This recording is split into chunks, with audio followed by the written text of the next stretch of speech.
name is Beatriz Neves. I'm the Global Digital Omnichannel Architecture at Bial.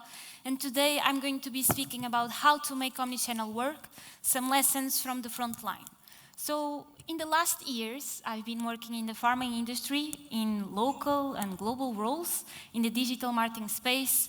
And for today, my main goal is for you to leave this room with a full journey guidance on how to implement omnichannel in pharma.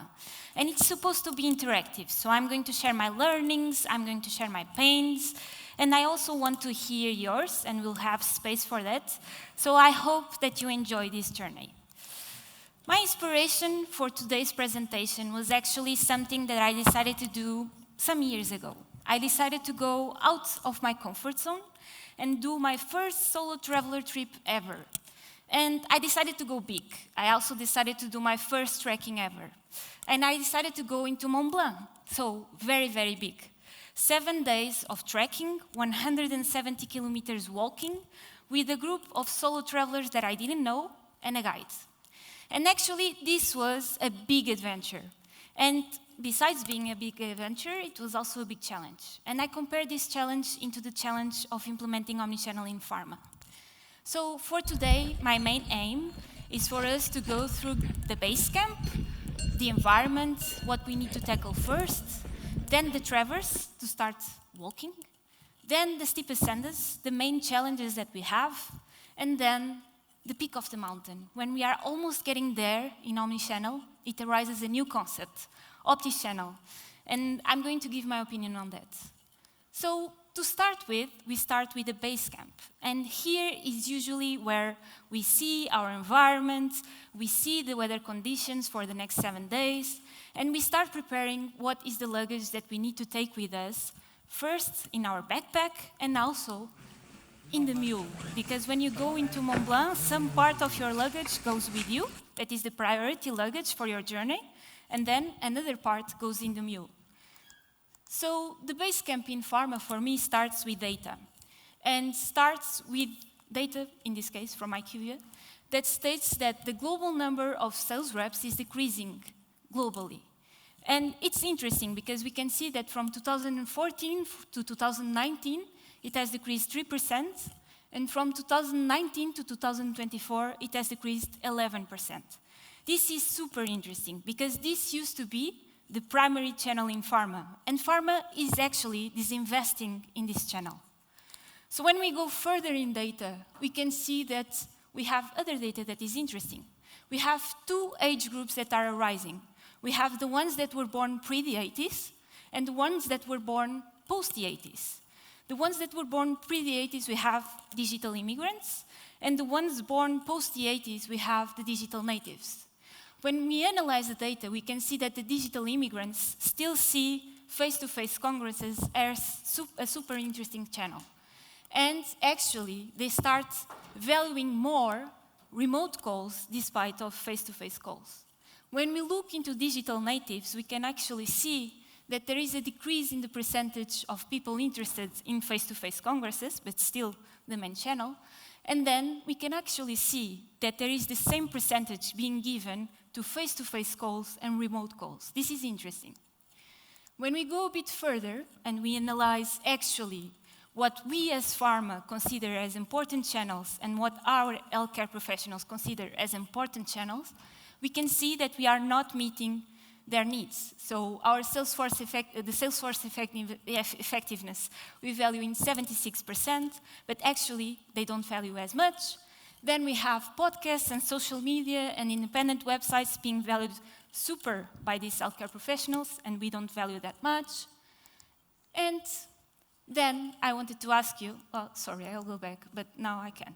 So I wanted to ask you, what do you think about email? So email is a channel that is very much used in pharma, but we know actually that it's super saturated. So according to the data, again, I'll go back, I'll go again. We can see that we have 25 emails being received by an healthcare professional per day. This is huge, pharma and non-pharma related. And this really means that it is a saturated channel and that we really need to be meaningful in our communications. Otherwise, no one will open our emails. So having said that, we know that we are in a very complex environment, like in a mountain.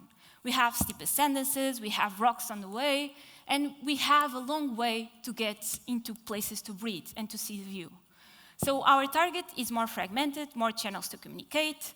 Then we also have internal teams that are siloed, medical, marketing working on another way, data governance that was actually very much talked in the previous talk, and heavily regulated. So we know that patients we can communicate on one way, healthcare professionals in another way, and LMR approvals that takes too long.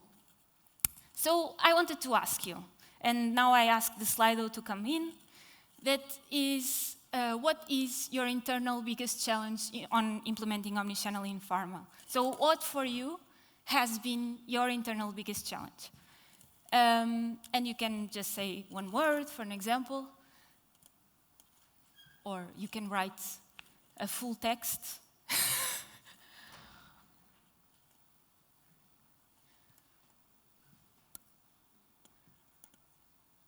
So I see some people starting to typing in silos, mindset, marketing silos, mindset change, lack of engagement silos, so mindset. So we have a lot of challenges, as you can see, and I'm going just to pass to the presentation again. And I really want to tackle now what do we need to grab for this journey in our backpack. So the things that we really need.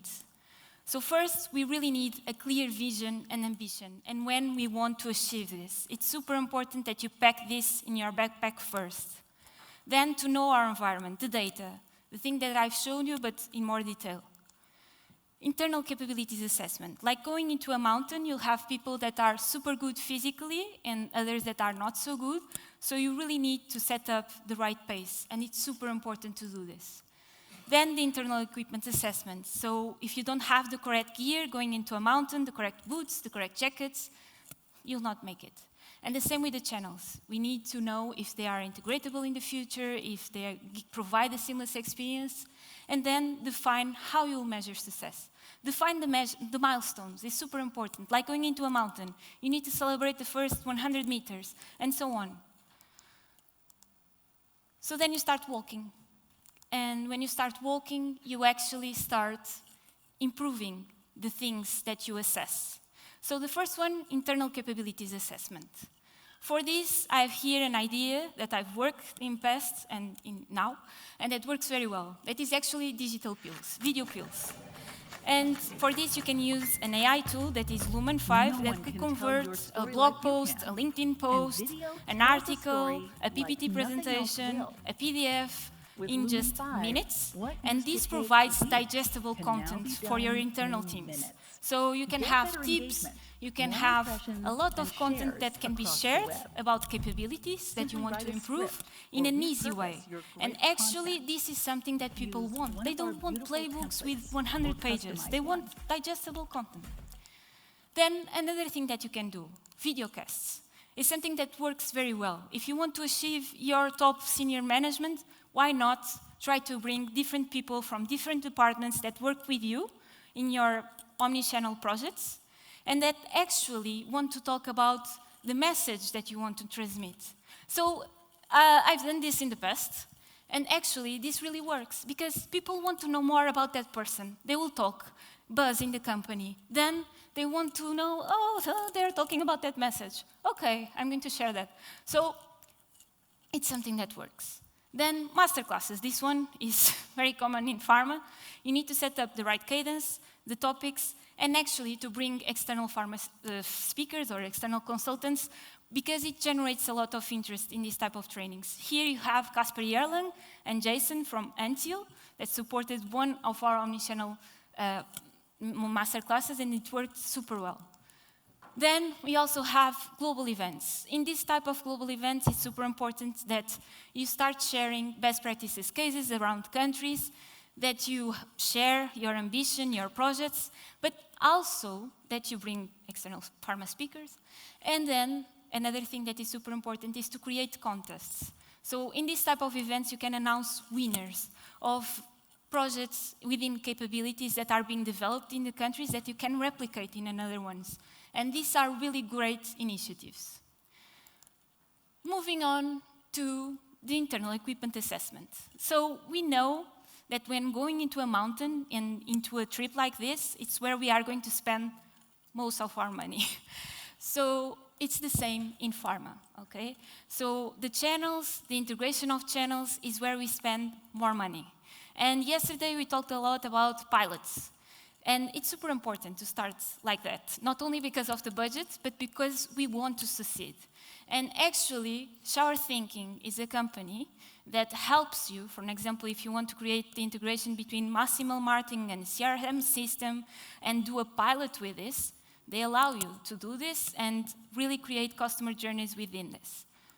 Then, moving on to another topic that was also talked about yesterday, that is consents. So this is a general problem in pharma to achieve the right number of consents. And from my experience, what works very well is for you to create a bonus scheme for your sales reps with the right KPIs monthly or annually, and also create a competition between the countries to achieve the KPI that you want in terms of consents. And this works, actually. And then prioritize small victories, small wins.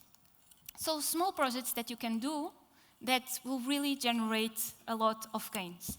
One of them is microjourneys. And for this, I'm a bit biased because I work with Until, but I have a video to show you that is basically showing up what are microjourneys. I know that a lot of you in the room already know, but for the ones that don't, I'm just going to pass the video, if it allows me. I think it blocked.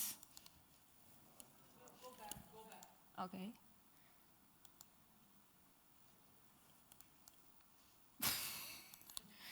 Okay, it was a video explaining basically the microjourneys.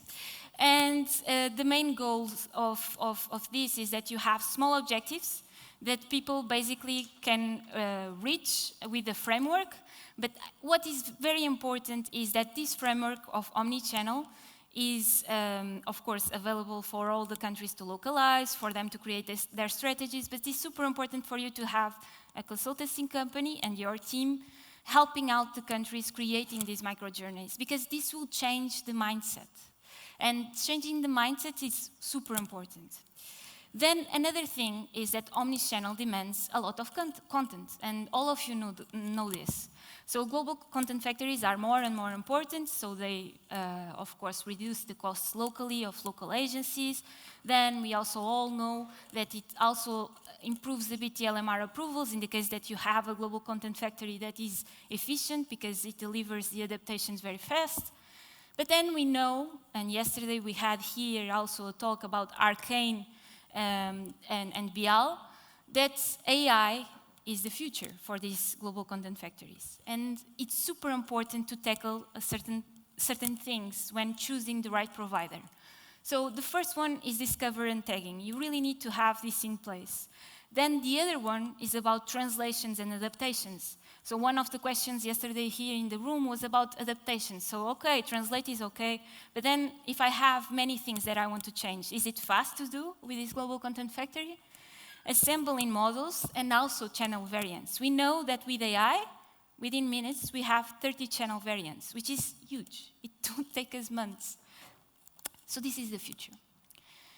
And then we have other wins that we need really to prioritize. Agile ways of working. So if you don't have this in your company, start talking about this with your senior leadership, because this will need to go through everyone, not only the digital people that are in your company, but everyone. Then the mindset patient-centric. With microjourneys, we can start the mindset shift of starting to think in the patient first when we build these journeys.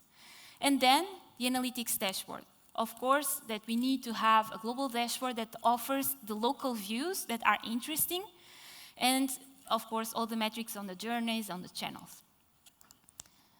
Then we go into the steep ascendance. And these are the challenges. Usually, when we are in this position, is when we need to keep repeating to ourselves, I'm going to make it. I'm going to get there. It's just a few more steps and I'm there. And it's exactly the same. So in the base camp, we prepare our ambition.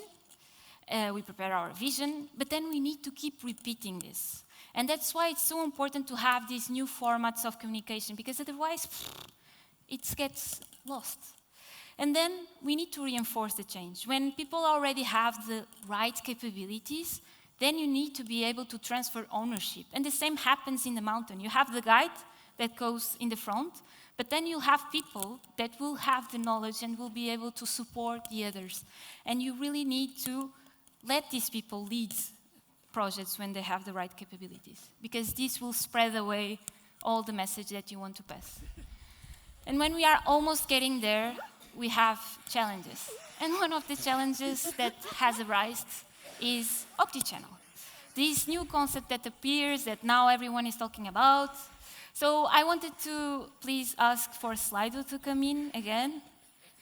And I wanted to ask you, have you ever described Omnichannel as being something similar to this? So delivering the right message to the right channel within the right moment, within everything like is written here? Yes, okay, so I see that almost everyone has said yes. So going back to the presentation, I wanted to just state what I feel about Omnichannel. So I researched a lot about this topic, and I came across this table from Avon that describes multi-channel, omni-channel, and omnichannel. And I agree with the first part of multi-channel, that we had disconnected channels, we were not delivering the message across the channels, and that we were not communicating through the most relevant channel. But then I don't agree with the rest of the table. I don't agree that with omnichannel, we cannot communicate through the most relevant channels. Because I believe that if you were already doing the right segmentation with omnichannel, then you were already doing omnichannel and omnichannel. So going into the peak and to talk about nice things. Actually, when you get into the peak, is when you feel like super happy, yay, I made it. So here you have a picture of people that didn't know each other. Some never have done a trekking before. Some never have done a solo traveler trip before. But we all achieved the peak. And it's exactly the same. It's what I believe with omnichannel. It takes a long time. It's much longer than climbing a mountain. But we can do it. So I believe that we can do it if we build strong foundations. So strong foundations build higher peaks. Thank you.